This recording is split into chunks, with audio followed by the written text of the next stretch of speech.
Nah, ini dia. Saya ingin menunjukkan gambar yang indah ini. Mari kita baca secara bertanggapan. Saya baca ayat pertama. Raja Nebukadnezar membuat sebuah patung emas yang tingginya 60 hasta dan lebarnya 6 hasta yang didirikannya di dataran Dura di wilayah Babel. Lalu Raja Nebukadnezar menyuruh orang mengumpulkan para wakil raja, para penguasa, para bupati, para penasihat negara, para bendahara, para hakim, para ahli hukum, dan semua kepala daerah untuk menghadiri pentahbisan patung yang telah didirikannya itu. Lalu berkumpullah para wakil raja, para penguasa, para bupati, para penasihat negara, para bendahara, para hakim, para ahli hukum, dan semua kepala daerah untuk menghadiri pentahbisan patung yang telah didirikan Raja Nebukadnezar itu. Dan berserulah seorang bentara dengan suara nyaring.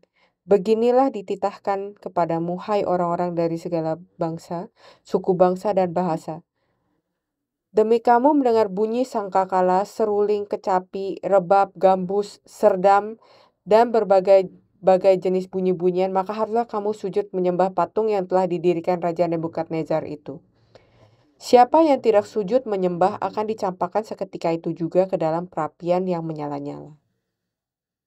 Bersama-sama, sebab itu demi segala bangsa mendengar bunyi sangkakala, seruling, kecapi, rebab, gambus, dan berbagai-bagai jenis bunyi-bunyian, maka sujudlah orang-orang dari segala bangsa, suku bangsa, dan bahasa, dan menyembah patung emas yang telah didirikan Raja Nebukadnezar itu. Ini adalah firman Allah. Amin.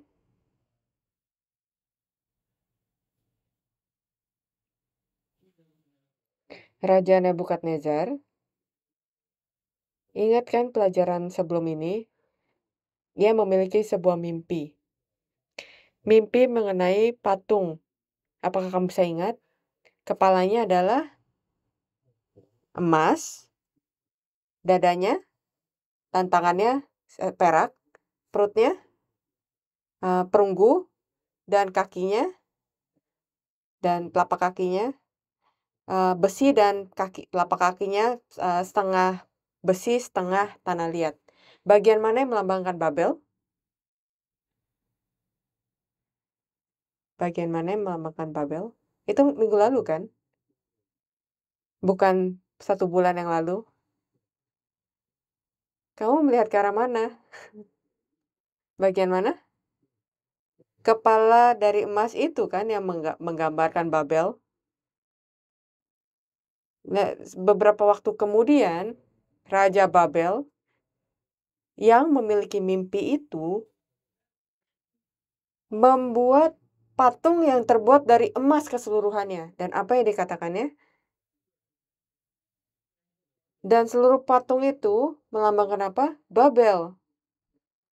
Dan di Daniel pasal 2, ketika Daniel memberitahukan mimpinya, ia bilang, Raja Nebukadnezar, kamu adalah emas itu. Jadi, pada kenyataannya, apa yang Raja Nebukadnezar ingin supaya rakyatnya sembah, itulah diri dia sendiri kan. Jadi kita akan memikirkan tentang kecongkakan dan kesombongan Raja Nebukadnezar yang membuat dia menjadi binatang pada akhirnya. Jadi secara kesimpulannya dia menjadi binatang pada akhirnya. Ini melambangkan pada akhir zaman ketika binatang itu muncul dan menyebabkan orang untuk menyembah naga, dan pada akhirnya itu akan hancur. Jadi kita akan memikirkan tentang hal itu hari ini. Yang pertama, kita berpikir tentang kesombongan Nebukadnezar. Ini adalah sesuatu yang akan binatang miliki pada akhir zaman. Jadi jika kamu dan saya memiliki kesombongan ini di dalam iman kita, kita akan menjadi apa? Kita akan menjadi binatang itu. Jadi mari kita berdoa supaya kita tidak memiliki kesombongan ini dalam diri kita. Allah akan melindungi kita dari kesombongan ini. Bagaimana ia bisa menjadi begitu sombong dan bagaimana roh kesombongan ini bisa ada dalam diri dia. Ia melupakan Allah.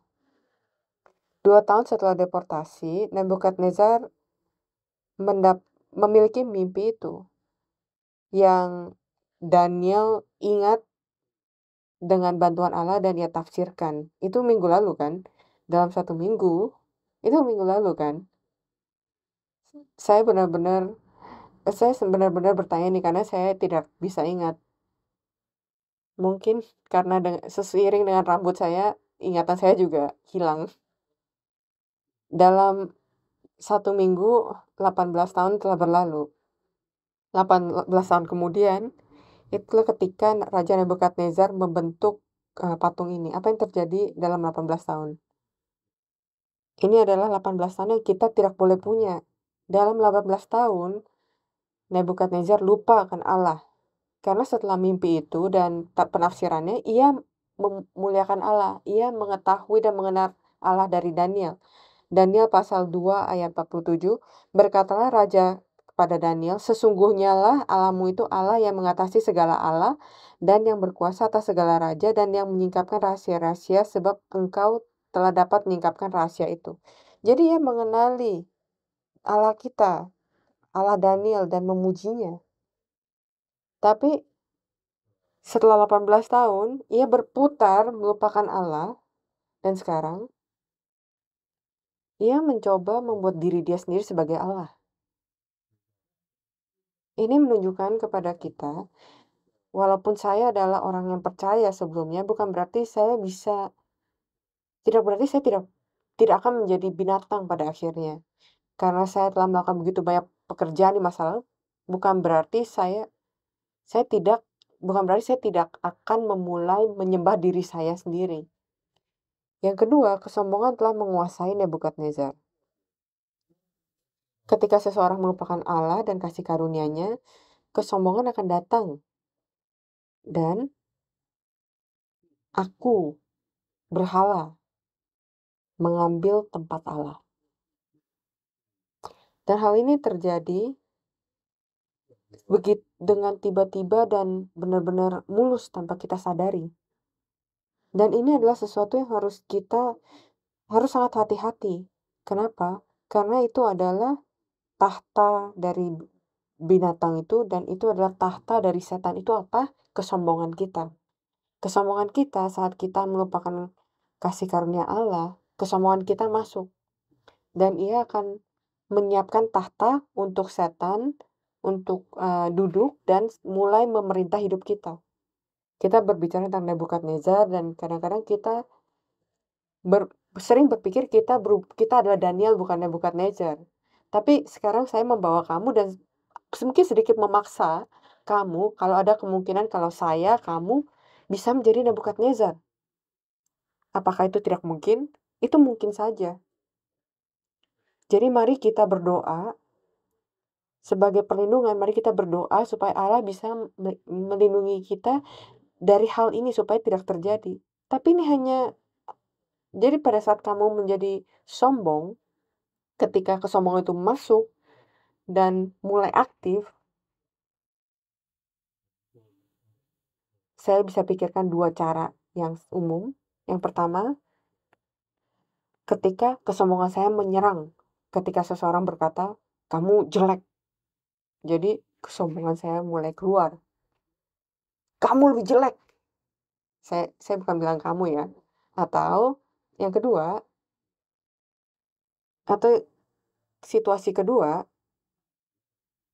ketika kesombongan kita mulai muncul, itu ketika kita ditaruh di satu tempat di atas orang lain. Ketika saya mulai dikenal, ketika orang-orang mulai bilang, "Oh, kamu bagus, kamu lebih baik, kamu apapun itulah itu." Jadi kita mulai diangkat, dibawa lebih tinggi, di mana kita mulai berpikir dengan salah dan mulai tidak mengenali diri kita sendiri dan berpikir, "Oh ya, saya pasti bagus, saya lebih baik dari orang lain." Daniel pasal 3 ayat 1, Raja Nebukadnezar membuat sebuah patung emas yang tingginya 60 hasta dan lebarnya 6 hasta, 60 dan 6. Yang kamu perlukan hanya 616 lagi untuk menjadikan ini 666. Ada alasan kenapa ini adalah 60 hasta dan 6 hasta. 6 adalah nomor dunia ini, 6 adalah nomor binatang, 6 adalah nomor kejatuhan. Jadi semua penjelasan ini, semua perhitungan ini, eee, ukuran rohania, ini merupakan gambaran dari binatang, sifat sebuah binatang, postur sebuah binatang, dan yang didirikan di dataran Dura di wilayah Babel.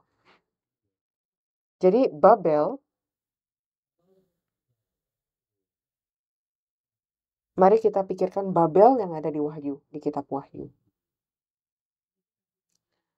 Bahkan setelah mengalami kasih karunia dan pertolongan Allah, ia bergantung dan percaya pada kekuatan manusianya sendiri.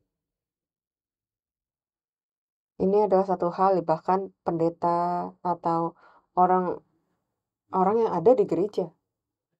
Saya pernah melihat ada orang-orang sesat di Korea dan atau sekte di Korea. Saya secara pribadi melihat pemimpin sekte yang satu pemimpin yang saya lihat dia pernah menjadi penatua yang sangat taat, dan dia selalu berdoa, dan suatu hari ketika ia berdoa, kekuatan datang, orang-orang disembuhkan, ada keajaiban terjadi, dan saya pikir mungkin orang-orang mulai mengikuti dia. Itu adalah masalah kan? Orang mulai mengikuti dia untuk efek dari keajaiban itu. Jadi ia mulai berubah,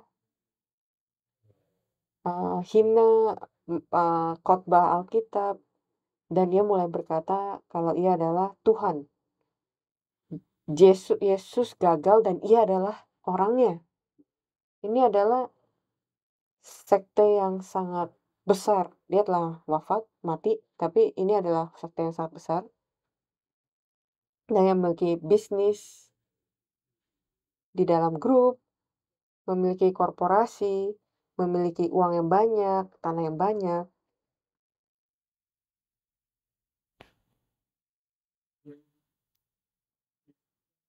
Dan ketika mereka berhenti percaya pada Allah dan mulai berpegang pada diri sendiri, metode kemanusiaan mereka, cara manusia mereka, maka ketergantungan mereka bukan pada doa, tapi pada kepopuleran dari manusia.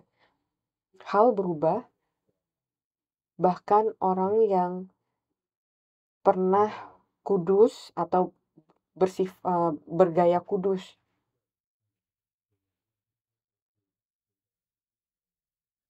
kadang-kadang saya bersyukur pada Allah untuk tidak memberikan saya kekuatan yang seperti itu. Tapi kita mau itu semua. Dan pada saat kita memiliki itu, walaupun itu uang atau apapun itu, kita harus sangat berhati-hati. Karena dalam 1 detik, itu kita bisa dirubah. Ia mencoba membuat nama untuk dirinya sendiri. Ia mencoba membuat patung diri dia sendiri.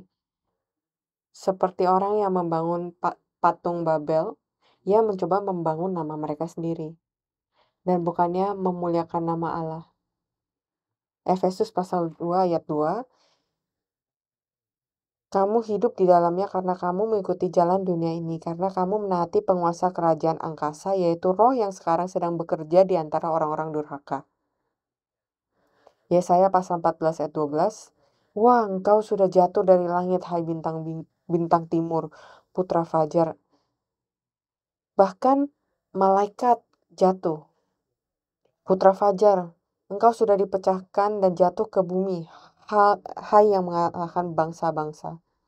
Kejadian pasal 11 ayat 4, juga kata mereka, marilah kita dirikan bagi kita sebuah kota dengan sebuah menara yang puncaknya sampai ke langit, dan marilah kita cari nama supaya kita jangan secara keseluruhan bumi.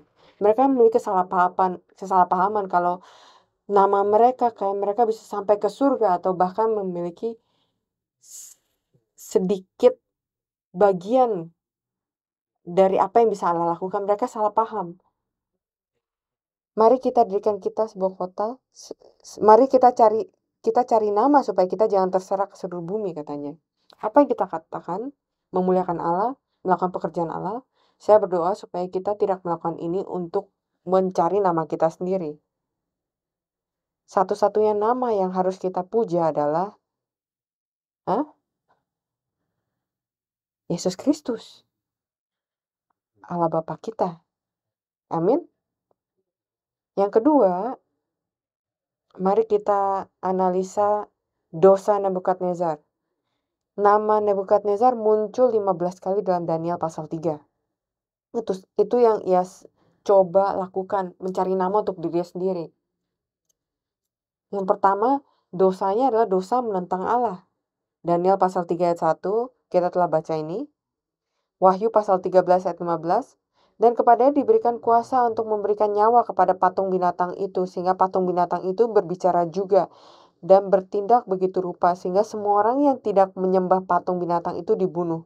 Jadi pada akhirnya binatang bisa melakukan keajaiban, memiliki pertanda, dan tidak akan berbeda dari orang-orang tidak bisa membedakannya antara tanda dan keajaiban yang dilakukan oleh binatang-binatang itu, atau keajaiban yang dilakukan oleh dua saksi.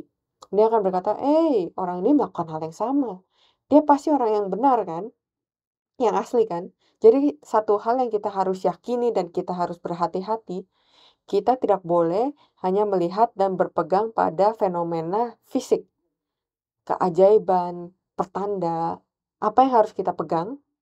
Kita harus berpegang pada firman. Firman Allah, ketaatan dan pekerjaan. Iman, ketaatan, dan tindakan. Itu yang akan membuat kita aman dari penipuan atau arah yang palsu. Kita akan bicara ini lebih lagi pada hari Tuhan. 2 Tesalonika pasal 2 ayat 4, yaitu lawan yang meninggikan diri di atas segala yang disebut atau yang disembah sebagai Allah, bahkan ia duduk di bait Allah dan mau menyatakan diri sebagai Allah. Ini yang dilakukan oleh binatang itu. Ini yang dilakukan oleh kesombongan. Akibat dari kesombongan yang membuat kita melakukan hal seperti itu. Yang kedua adalah dosa yang menyebabkan orang lain jatuh kepada berhala ini, kepada patung, atau mereka akan dilempar ke perapian. Dan yang ketiga, menuduh.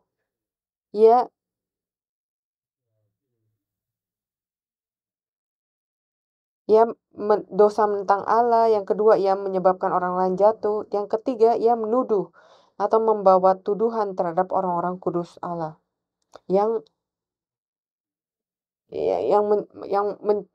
menolak untuk menyembah berhala itu. Daniel pasal 3 ayat 8, pada waktu itu juga tampillah beberapa orang Kasdi menuduh orang-orang Yahudi. Daniel dan 3 teman-temannya.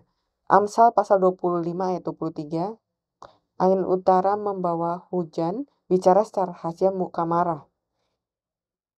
Inilah yang dibuatkan oleh Alkitab terkenal Wahyu pasal 13 tentang akhir zaman.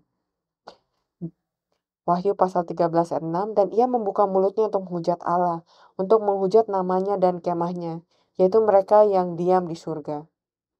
Setan menuduh Ayub. Itu yang dilakukan oleh setan kan?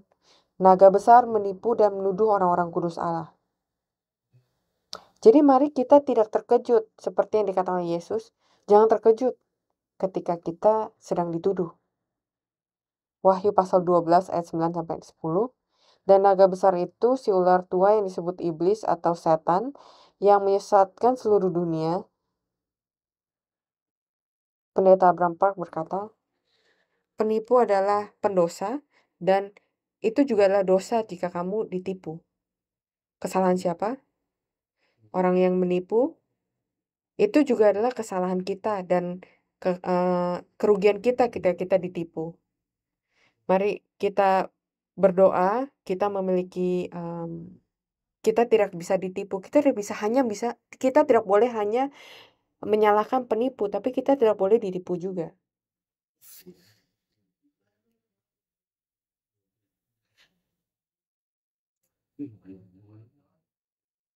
Pasal 10, "Dan aku mendengar suara yang nyaring di surga berkata, 'Sekarang telah tiba keselamatan dan kuasa yang pemerintahan Allah kita dan kuasaan Dia yang diurapinya karena telah dilemparkan ke bawah pendakwa saudara-saudara kita yang mendakwa mereka siang dan malam di hadapan Allah kita.'" Mari kita tidak didakwa, dengan pendakwa, ya. Yang ketiga, ujian dan kesengsaraan bagi Daniel dan kawan-kawannya. Daniel pasal 3 ayat 5. "Demi kamu mendengar bunyi sangkakala, seruling kecapi, rebab, gambus, serdam, dan berbagai-bagai jenis bunyi-bunyian, maka haruslah kamu sujud menyembah patung yang telah didirikan Raja Nebukadnezar itu." Di dalam bacaan utama kita, kita membaca tentang segala hal ini. Wahyu pasal 17 ayat 15 dan seterusnya dikatakan kalau ini kalau laut itu adalah hal-hal ini. Jadi orang-orang yang ada di level laut akan menyembah berhala ini. Hanya mereka yang ada di tingkat surga sesuai dengan Wahyu pasal 12 ayat 12, mereka yang ada di surga bisa memberikan puji-pujian ketika hal ini terjadi. Bahkan orang-orang yang di level dunia ini, semua yang ada di level laut atau bumi ini akan di di dikuasai oleh oleh setan. Jadi misi kita adalah sebelum waktu ini datang, waktu ini akan datang dengan segera. Sebelum waktu itu tiba, yang harus kita pastikan adalah kita ada di level surga. Amin. Di mana kamu sekarang? Apakah kamu tenggelam di laut? Apa kamu bagian dari laut itu? Atau kamu ada di tanah, di bumi yang bisa pergi kedua arah itu? Atau kamu telah diangkat ke level surgawi? Tungku api. Itu adalah tes untuk Daniel dan teman-teman. Yang pertama adalah tungku api, yang jahat, memerintah terhadap orang-orang Allah seperti 6666. Mer m mereka yang tidak memiliki filosofi, kepercayaan, ideologi, dan cara dari binatang itu, binatang dari dunia itu, mereka tidak akan diterima. Apakah kita akan meninggalkan iman kita dalam Yesus Kristus supaya kita bisa menjadi bagian dari hal itu? Apakah kita akan meninggalkan firman Allah Bapa kita, mengkhianati firman Allah Bapa kita dan menutup satu mata kita dan berkata, "Ah, saya orang percaya, tapi saya hidup dengan cara orang-orang itu."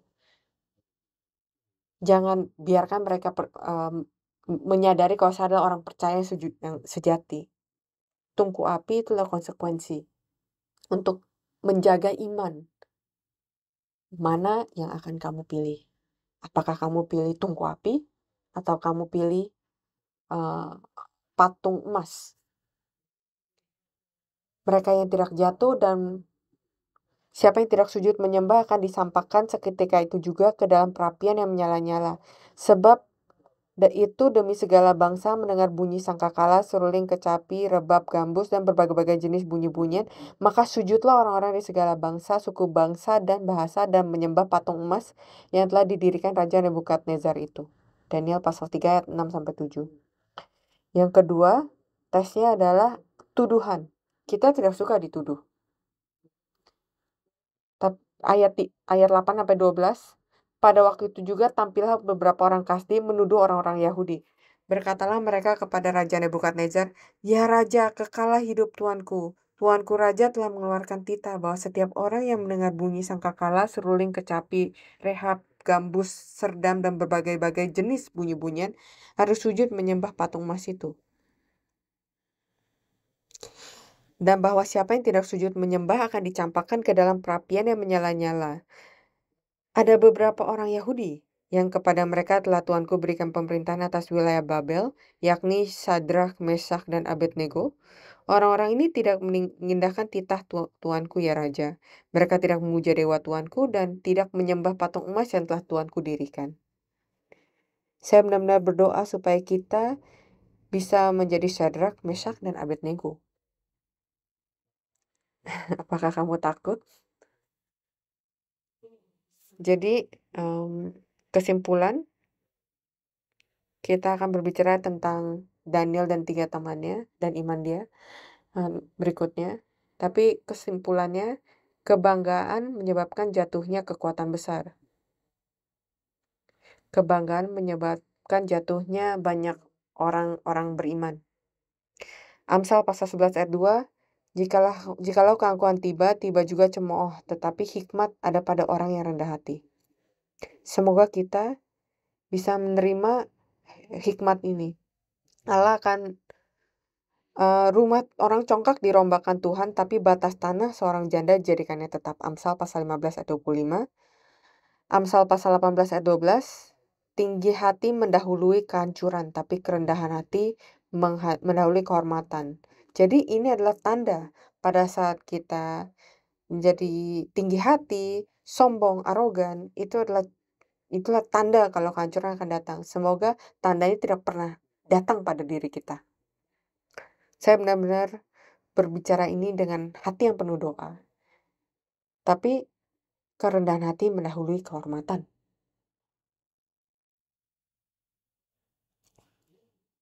Kamu tahu apa itu kerendahan hati? Kamu tahu apa itu kerendahan hati? Kerendahan hati itu menyadari kalau Allah sedang bekerja. Mengetahui dan menyadari kalau Allah sedang bekerja. Memberinya kredit. Saya benar-benar jujur tentang apa yang dilakukan oleh Allah. Seperti Rasul Paulus, dia bilang saya melakukan segala hal. Benar, saya melakukan lebih dari pendeta yang lain, rasul yang lain. Tapi semuanya dari Allah. Dia tidak melakukan, tidak berbicara hal yang benar atau pura-pura rendah hati, ia benar-benar jujur. Dia bilang, enggak, benar. Saya melihat Allah melakukannya. Saya tidak akan bisa melakukannya tanpa kasih karunia Allah. Saya tidak akan pernah bisa melakukan hal seperti ini. Benar-benar ia jujur tentang apa yang dilakukan oleh Allah. Saya kadang-kadang kita sering bilang, "Oh ya, ini karena kasih karunia Allah." Apakah benar-benar kita bermaksud seperti itu atau kita pura-pura rendah hati? Akhir dari Raja Nebukadnezar, Daniel pasal 4 ayat 29-30. Sebab setelah lewat 12 bulan ketika ia sedang berjalan-jalan di atas istana raja di Babel, berkatalah raja, bukankah itu Babel yang besar itu yang dengan kekuatan kuasaku dan untuk kemuliaan kebesaranku telah kubangun menjadi kota kerajaan. Ayat 33.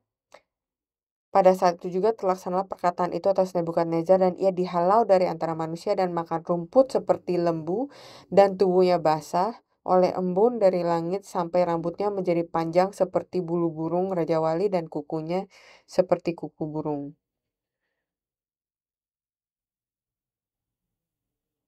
Ia benar-benar seperti binatang kan?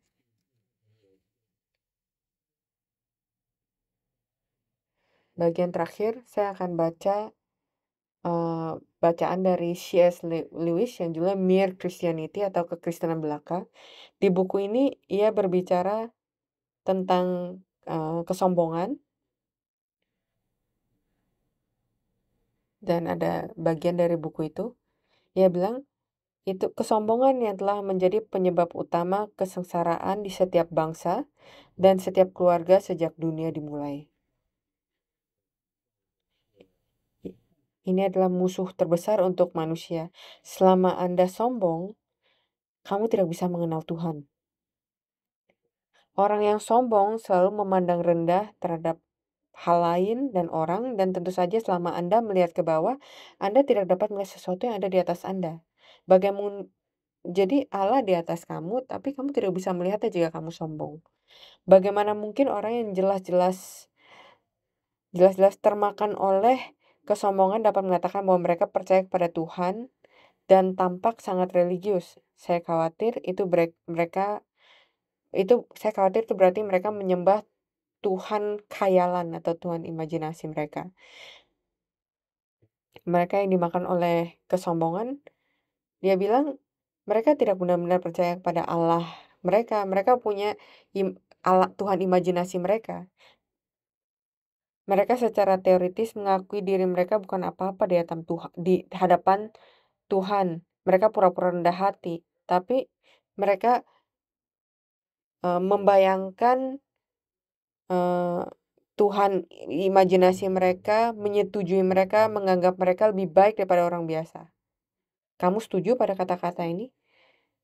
Untuk mereka, orang lain itu adalah orang biasa dan hanya saya orang elit. Saya adalah orang terpilih.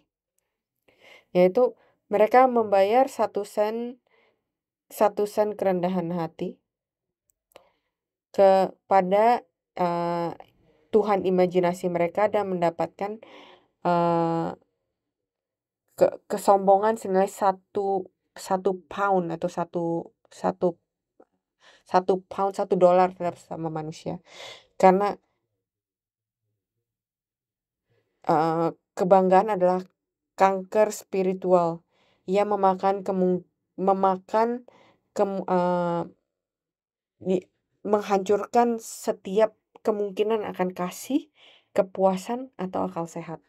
Saya berdoa supaya kita tidak makan akan hal itu, kita bisa jujur, fokus, dan berlanjut sampai akhir untuk memuliakan namanya. Mari kita berdoa. Allah Bapa di surga, kami bersyukur karena Engkau telah memberikan kita warning melalui Raja Nebukadnezar. Kami bersyukur karena Engkau mengizinkan kita untuk melihat kelemahan kita.